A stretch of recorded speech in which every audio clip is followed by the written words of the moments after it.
Hello guys, I am welcoming you all to another video of Easify here we easify things. आज हम लोग पढ़ने वाले हैं एक ऐसे टॉपिक के बारे में जो आपको बहुत कंफ्यूजिंग लगता है ना? नहीं लगता है? सच बोलना, कंफ्यूजिंग लगता है। पहले सुन लो टॉपिक कौन सा है। देखो, टॉपिक है जब हम लोग इलेक्ट्रिसिटी चैप्टर करते हैं तो हम लोग दो सिमिलर टर्म से गुजरते हैं, है ना? ये सिमिलर होने की वजह से ही ज्यादातर कंफ्यूजन होता है। एक है रेजिस्टेंस और दूसरा है रेजिस्टिविटी, है ना? ये दो टर्म्स की वजह से बहुत कंफ्यूजन उठता है और बहुत लोगों को इसमें कंफ्यूजन रहता है। ठीक है, आज के बाद आप किसी से जाके ये नहीं पूछने वाले कि सर भैया मुझे बता दीजिए कि इसका इन दोनों के बीच का डिफरेंस क्या है। आज मैं सब डिफरेंस को क्लियर करने वाला हूं। तो चलो शुरू करते हैं, है ना?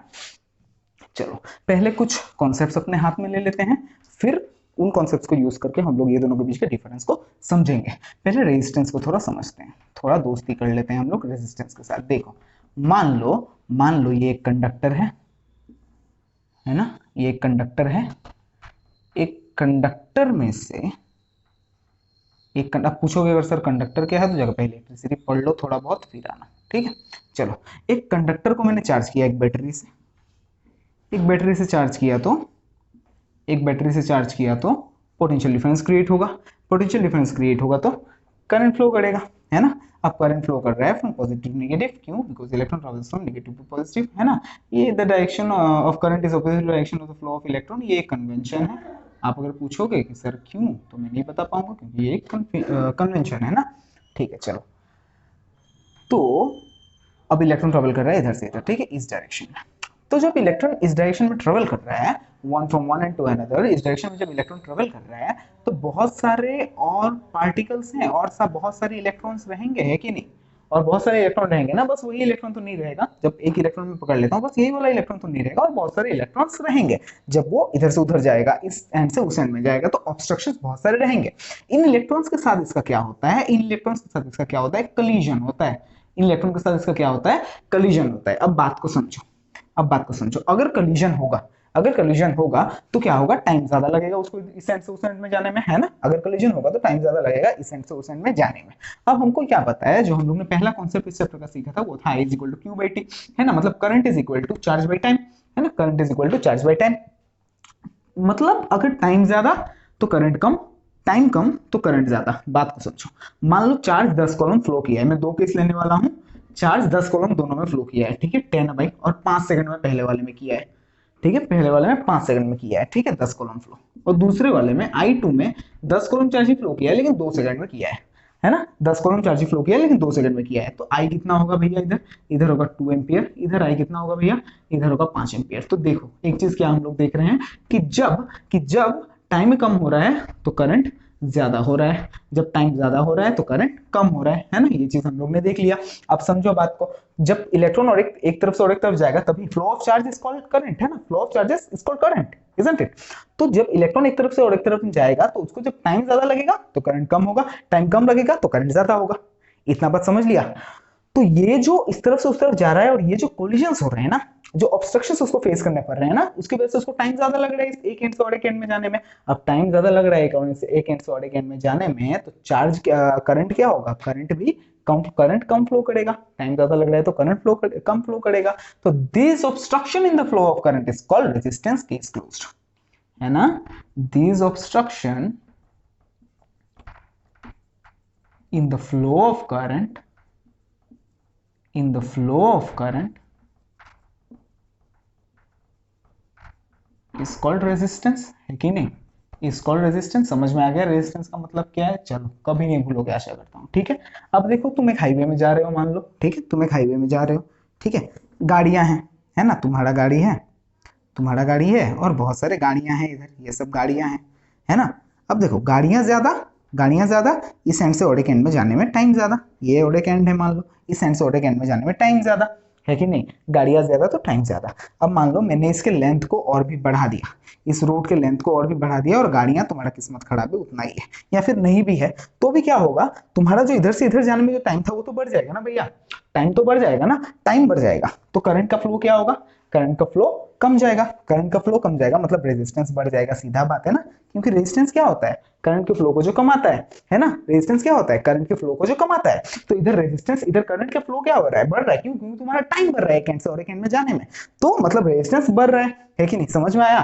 तो बात को समझो, तो मतलब जब हम लोग किसी कंडक्टर का लेंथ को बढ़ाएंगे ना, तो किसी कंडक्टर का लेंथ को बढ़ाएंगे ना तो होगा क्या, अगर लेंथ को बढ़ाएंगे तो रेजिस्टेंस क्या होगा, बढ़ेगा, है ना, समझ में आया ना इस चीज से, इस चीज से समझ में आया, क्योंकि टाइम ज्यादा लगेगा ना इलेक्ट्रॉन को एक एंड से और एक एंड में जाने में। अब समझो बात को, अब समझो बात को, ये तुम्हारा इतना ही है, ठीक है। अब मैंने क्या किया, अब मैंने इस रूट को कर दिया चौड़ा, ठीक, अब मैंने इस रूट को कर दिया चौड़ा, ठीक है, इतना चौड़ा कर दिया। अब तुमने मारा हॉर्न, तो ये जो स्टेगनेंट खड़े थे अब क्या हुए, इन लोग थोड़ा साइड हो गए, साइड हो गए।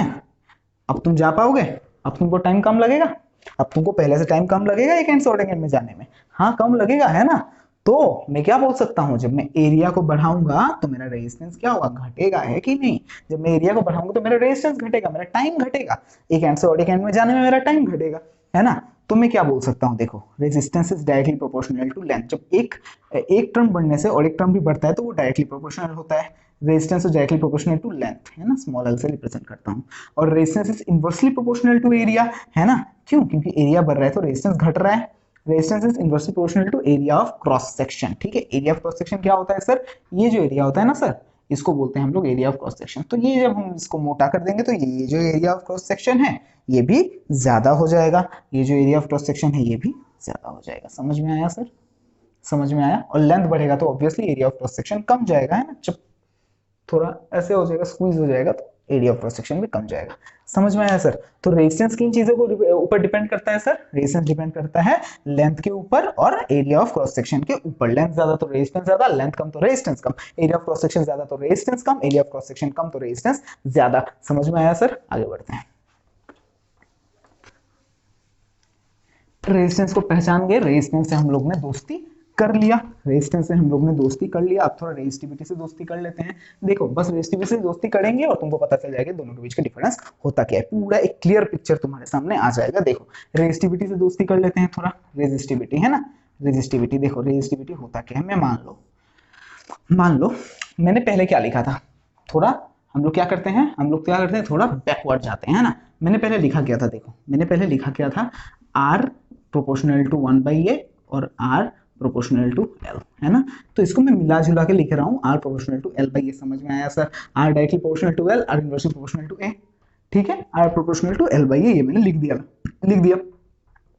तो ये प्रोपोर्शनलिटी साइन को हटाने के लिए, अगर आपको याद होगा आपने 9 में पढ़ा था, F is proportional to ma, ये आपने पढ़ा था सेकंड लॉ ऑफ मोशन, है ना। तो F इज इक्वल टू क्या लिखा था, Km, जहाँ पे K का वैल्यू 1 पाया गया था तो आपने लास्ट में F is equal to m लिखा था, एक्सपेरिमेंटली K का वैल्यू 1 पाया गया था। तो इधर हम लोग क्या करेंगे, R is equal to proportionality constant हम लोग को बैठाना पड़ेगा, वो क्या रहता है, रो रहता है सर इस केस में, ठीक है, रो रहता है सर। इसको हम लोग क्या बोलते हैं सर, रो बोलते हैं, रो, ये एक जर्मन वर्ड है, जर्मन लेटर है, ठीक है, रो बोलते हैं हम लोग इसको, ठीक है, जर्मन ग्रीक लेटर है सॉरी, ठीक है, इसको हम लोग रो बोलते हैं, ठीक है।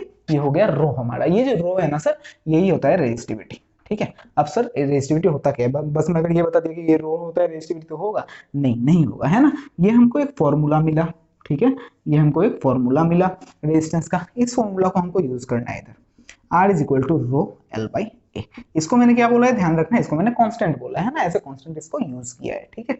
चलो तो मैं क्या लिख सकता हूँ, rho is equal to R into a/l, आशा करता हूँ ये समझोगे, है ना। Rho is equal to R into a/l। तो सर बात को समझो, if a is equal to 1 metre square और L is equal to 1 metre, मतलब यूनिट एक क्रॉस सेक्शनल, एक कंडक्टर का हम लोग क्या ले रहे हैं, यूनिट क्रॉस सेक्शन और यूनिट लेंथ, एक conductor of unit cross section and unit length ले रहे हैं हम लोग। तो रो क्या हो जाएगा सर, रो हो जाएगा R इंटू 1/1।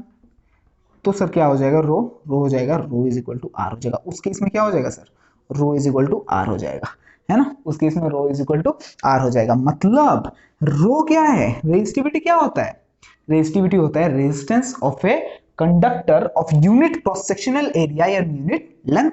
रो क्या होता है, resistance of a conductor of unit cross sectional area and unit length. है कि नहीं। मैंने एक कंडक्टर लिया जिसका लेंथ है 1 मीटर स्क्वायर और एरिया है जिसका लेंथ है 1 मीटर, एरिया है 1 मीटर स्क्वायर, उसका जो रेजिस्टेंस निकलेगा ना सर, वही होगा रेजिस्टिविटी। समझ में आया, वही होगा रेजिस्टिविटी। ठीक है, चलो वही होगा रेजिस्टिविटी। अब बात को समझो, अगर मैंने एक मटेरियल का 1 मीटर स्क्वायर एरिया ही लिया है और 1 मीटर लेंथ ही लिया है, तो उसको ही अगर मैंने रेजिस्टिविटी, उसको ही मैंने क्या डिफाइन किया है, उसको ही मैंने रेजिस्टिविटी डिफाइन किया है, तो रेजिस्टिविटी क्या लेंथ और एरिया के ऊपर डिपेंडेंट होगा। मैं बात एक क्वेश्चन से इसको एक्सप्लेन करना चाहूंगा। ये मैंने एक कंडक्टर लिया जो कि मान लो एल्यूमिनियम से बना हुआ है, ठीक है, और ये भी मैंने एक कंडक्टर लिया जो मान लो एल्यूमिनियम से बना हुआ है, ठीक है। अब बताओ सर, अब एक चीज बताओ, दोनों में रेजिस्टिविटी किसका ज्यादा होगा, दोनों में रेजिस्टिविटी किसका ज्यादा होगा, किसका कम होगा, बताओ। मुझे पता है आंसर तुम लोगों ने दिया होगा, दोनों का सेम होगा। क्यों दोनों का सेम होगा सर, क्योंकि रेजिस्टिविटी मतलब क्या होता है, इसका हमको क्या लेना है, इसका हमको 1 मीटर स्क्वायर लेना है और 1 मीटर लेना है, जितना भी हो ये, है ना। इसका भी हमको क्या लेना है, 1 मीटर स्क्वायर लेना है और 1 मीटर लेना है। और मटेरियल अगर सेम है तो इसका 1 मीटर स्क्वायर और 1 मीटर का जो रेजिस्टेंस होगा वो बराबर होगा ना इसका 1 मीटर स्क्वायर और 1 मीटर का रेजिस्टेंस के, है कि नहीं। मटेरियल सेम है तो एल्यूमिनियम का इस कंडक्टर का जो 1 मीटर स्क्वायर और 1 मीटर इसमें से काट के हम लोग निकाल लिया, और निकाल के रेजिस्टेंस हम लोग ने उसका कैलकुलेट किया, और इसका भी हम लोग ने 1 मीटर स्क्वायर निकाल लिया और 1 मीटर स्क्वायर और 1 मीटर लेंथ निकाल लिया और रेजिस्टेंस का कैलकुलेट किया, दोनों का सेम होगा कि नहीं। हाँ सर सेम होगा ना, सेम होगा ना रेजिस्टेंस, है ना। इलेक्ट्रॉनिक मतलब इलेक्ट्रॉनिक अरेंजमेंट वगैरह उस 1 मीटर स्क्वायर एरिया में और 1 मीटर लेंथ में सेम होगा ना, एल्यूमिनियम ही है तो दोनों, है कि नहीं, एल्यूमिनियम ही है ना दोनों। बस कब चेंज हो सकता है एटॉमिक अरेंजमेंट वगैरह, कब चेंज हो सकता है मॉलिक्यूलर अरेंजमेंट, कब चेंज हो सकता है, जब टेम्परेचर में डिफरेंस हो, जब टेम्परेचर में डिफरेंस हो, जब टेम्परेचर चेंज हो इन दोनों का, ये अलग टेम्परेचर में हो, ये अलग टेम्परेचर में हो, तब मॉलिक्यूलर अरेंजमेंट डिफरेंस हो सकता है, वरना नहीं होगा। वरना अगर मटेरियल सेम रहा तो नहीं होगा मॉलिक्यूलर अरेंजमेंट में डिफरेंस, है ना। तो अगर सेम टेम्परेचर रहा, तो अगर टेम्परेचर सेम रहा तो इसका और इसका रेजिस्टिविटी क्या होगा, रेजिस्टिविटी सेम होगा। और रेजिस्टेंस अगर सर मैंने पूछा क्या होगा, तो रेजिस्टेंस ऑब्वियसली इसका कम होगा, इसका ज्यादा होगा। क्यों सर, क्योंकि इसका एरिया ऑफ क्रॉस सेक्शन ज्यादा है, इसका एरिया ऑफ क्रॉस सेक्शन कम है। और हमने क्या पढ़ा था, एरिया ऑफ क्रॉस सेक्शन ज्यादा होने से रेजिस्टेंस कम, एरिया ऑफ क्रॉस सेक्शन कम होने से रेजिस्टेंस ज्यादा। समझ में आ गया सर, समझ में आ गया, आशा करता हूं समझ में आ गया होगा। ठीक है, तो हम लोग एक कंक्लूजन निकाल लेते हैं, मॉरल ऑफ द स्टोरी। अब हमने रेजिस्टेंस से भी दोस्ती कर लिया है, रेजिस्टिविटी से भी दोस्ती कर लिया है, तो हम लोग क्या बोल पाएंगे सर, हम लोग क्या बोल पाएंगे, पहला चीज जो हम लोग बोल पाएंगे वो क्या है, पहला चीज ये है रेजिस्टेंस, ये है रेजिस्टिविटी, है ना। हम लोग पहला चीज क्या बोल पाएंगे सर, पहला चीज जो हम लोग बोल पाएंगे, दिखाई दे रहा है क्या, तो नीचे कर लेता हूँ। चलो, हम लोग ने क्या ले लिया, रेजिस्टेंस ले लिया एक तरफ रेजिस्टिविटी ले लिया। हम लोग पहला चीज क्या बोल पाएंगे सर, पहला चीज जो हम लोग बोल पाएंगे रेजिस्टेंस के केस में वो क्या है, उसका डेफिनेशन है ना, the obstruction in the flow of current, the obstruction in the flow of current, है ना। और रेजिस्टिविटी, रेजिस्टिविटी क्या बोल पाएंगे, resistivity the obstruction in the flow of current, और the resistance for 1 metre square cross sectional area and 1 metre length, है ना। The resistance for area is equal to 1 metre square और length is equal to 1 metre, है कि नहीं sir. दूसरा चीज resistance, resistance depends on cross sectional area common length, resistivity does not depends on cross sectional area common length, है ना। क्योंकि cross sectional area of length हम लोग एक मटेरियल के लिए सेम पकड़ेंगे, हम लोग रेजिस्टिविटी को डिफाइन ही करते हैं 1 मीटर क्रॉस सेक्शनल एरिया और 1 मीटर लेंथ में। तो रेजिस्टिविटी डज नॉट डिपेंड